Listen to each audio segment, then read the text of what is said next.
우리 부인이 뭐 이런 이 증상이 올 수 있겠구나라는 관심을 가지면서 그분들도 같이 해결하려는 전략을 같이 세워야지 왜 나를 이렇게 안 알아줄까? 왜 내 몸이 이렇게 됐을까? 라는 걸 혼자 앓게 되면 여러 주변만 시끄러울 뿐이지 문제 해결은 절대 안 되거든요. 그래서 나는 그것도 여성 스스로 같이 가족과 해결할 수 있는 전략을 한번 고민을 해보시는 게 더 중요하다고 생각이 듭니다.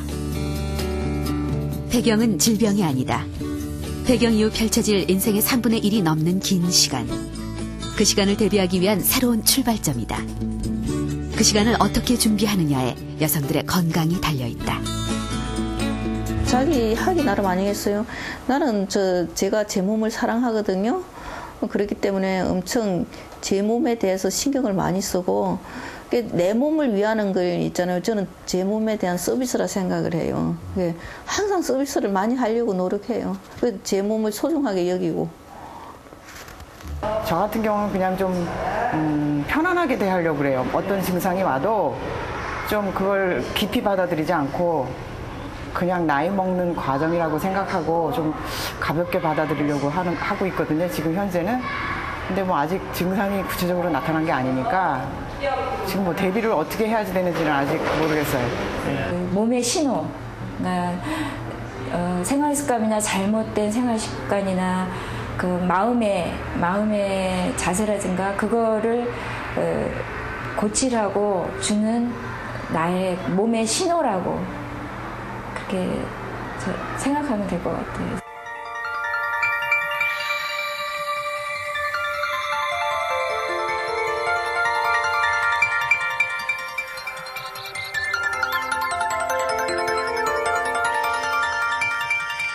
흔히 인생을 봄, 여름, 가을, 겨울 이 4개에 비유하곤 합니다.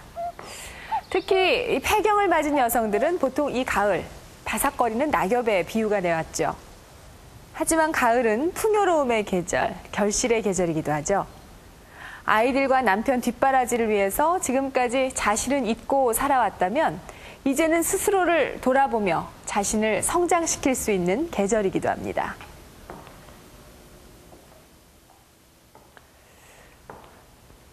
최근 들어 폐경 대신 완경이라는 말을 사용하자는 움직임이 일고 있는데요.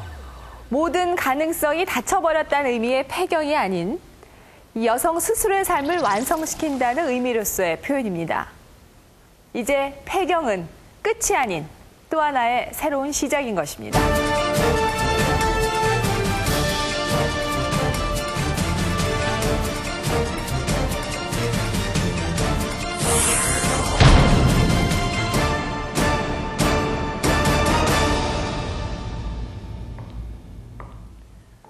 지역 주민들이 함께하는 지역사회 비만 탈출 프로젝트, 서울시 4개 보건소가 함께하고 있는데요.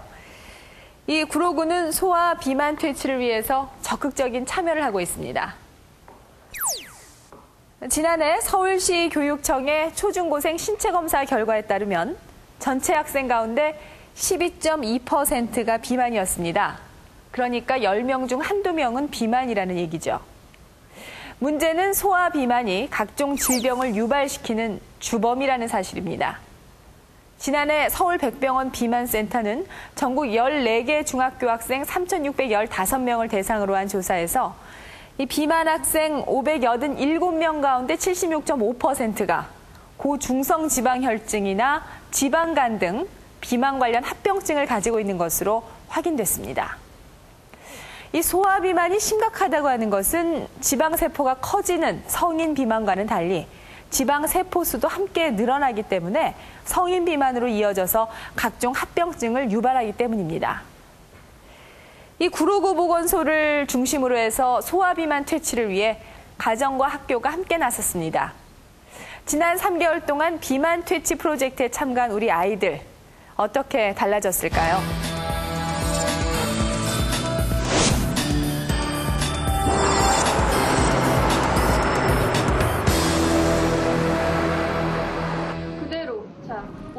서울시 구로구 보건소. 이곳에선 비만 아동들을 대상으로 매일 2시간씩 방과 후 모임을 통해 운동을 비롯한 다양한 비만 프로그램을 진행하며 소아비만 퇴출에 적극적으로 나서고 있다. 오른쪽으로 쭉 돌리자. 하나, 둘, 셋, 넷, 힘들어.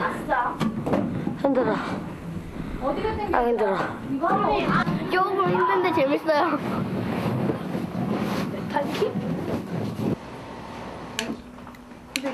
지난 1월 비만 탈출 프로젝트 사전 건강 검진 시 아이들의 건강 상태는 심각했다.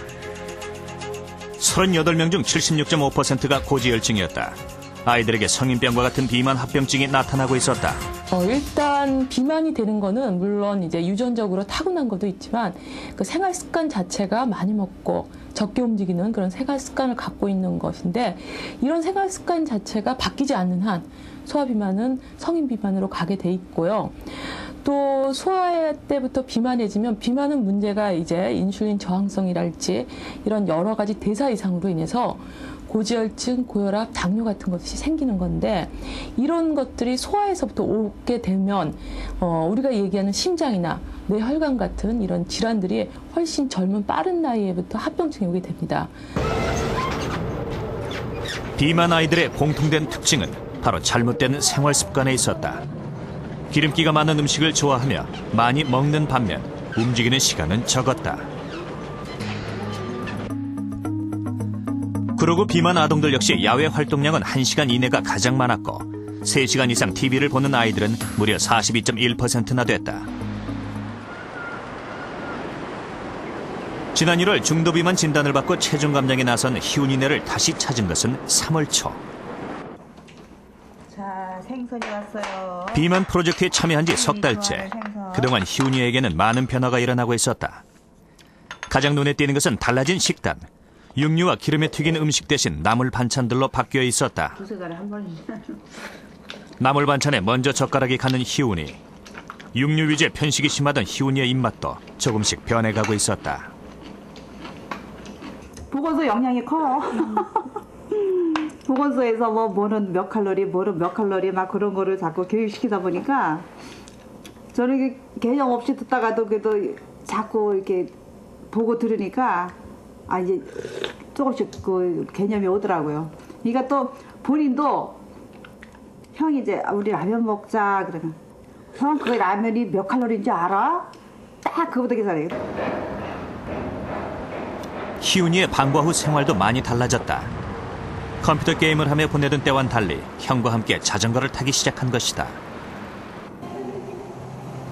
그리고 부족한 활동량은 규칙적인 운동으로 채워나갔다. 희훈이는 엄마와 함께 저녁 시간을 이용해 매일 1시간씩 걷기 운동을 하고 있다. 3개월 후 희훈이는 3.1kg의 체중이 빠졌고 빠진 체중의 대부분은 체지방인 것으로 확인됐다. 처음에는요 힘들었는데 그래서 계속 자꾸 하다 보니까 힘들지도 않고 참 기분이 좋아요. 오후 2시 수업을 마친 아이들이 학교를 나서고 있다. 비만 탈출 프로젝트에 참가한 후 하굣길이 달라졌다는 예훈이. 버스 대신 집까지 20분 거리를 걸어 다니기 시작한 것이다. 집도 멀고 차도 여기 오지도 않고 걸으면 운동도 되고요. 걸을 때 많이 볼 수 있어서요. 살을 빼고 싶은 마음이 간절한 예훈이가 이번 기회에 스스로 선택한 일이다. 엄마가 준비하는 음식의 종류도 달라졌다. 영양소는 골고루 갖추되 열량은 낮추고 기름기는 줄이는 식단으로 바꿨다.